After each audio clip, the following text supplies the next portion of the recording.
베트남을 예로 들면 만약에 대도시는 무슨 일이든 하려고 작정하면 구할 수 있어요. 호치민이나 하노이 같은 데는 정말 막일이라도 내가 해야지 하면 배달 일이라도 할 수 있습니다. 할 수 있는데 저기 뭐 되게 농촌, 베트남 중에서도 농촌 이런 데는 젊은이들을 위한 일자리가 없는 경우가 있어요. 근데 그런 경우는 농사라도 지어야 돼요. 남의 집 농사라도 지어야 됩니다. 왜냐? 그런 건 항상 일손이 필요해요. 항상 필요하기 때문에 한마디로 내가 어디서든 뭐라도 해서 벌어먹고 살려고 작정을 하면 할 수 있습니다. 그런데도 집에서 놀고 있다? 몸이 멀쩡한데 사제 육신 멀쩡한데 놀고 있다? 그런 경우 같은 경우에는 생각을 한번 꼭 다시 해보시기를 바라고, 그렇게 노는 남자들이 대부분 도박을 하는 경우도 꽤 있습니다. 술 담배는 당연히 달고 살고, 물론 뭐 잠깐 쉴 수도 있겠지. 뭐 취업이 안 되고 뭐 이직하려고 잠깐 쉴 수도 있겠지. 대충 뭐 대화해보고 하면 어느 정도 알 수 있기 때문에. 그리고 이제 그 놀고 있다면 그 전에는 직업이 뭐였는지 이런 거 이제 대화해서 알아내다 보면 대충 답이 보이실 겁니다. 이거를 계속 이야기해주는 이유가 뭐냐 하면 이게 사실은 되게 불편하기도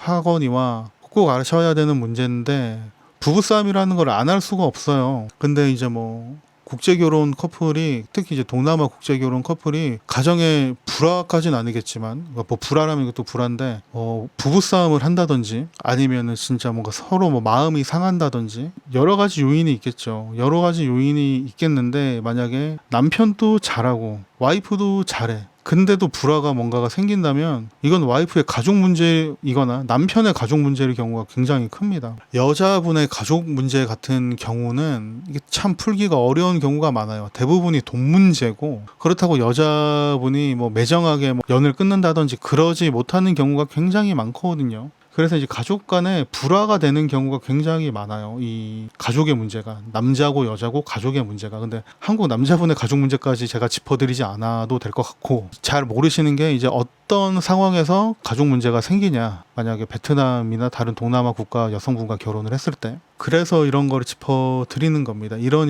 문제가, 그러니까 이런 요소들이 나중에 갈등의 씨앗이 된다. 물론 이런 걸 모두 다 전부 배제하고 결혼하실 수는 없을 겁니다. 제가 지금까지 이런 거 좀 피하셔야 됩니다 라고 말씀드린 것 중에 몇 가지는 안고 가셔야 돼요.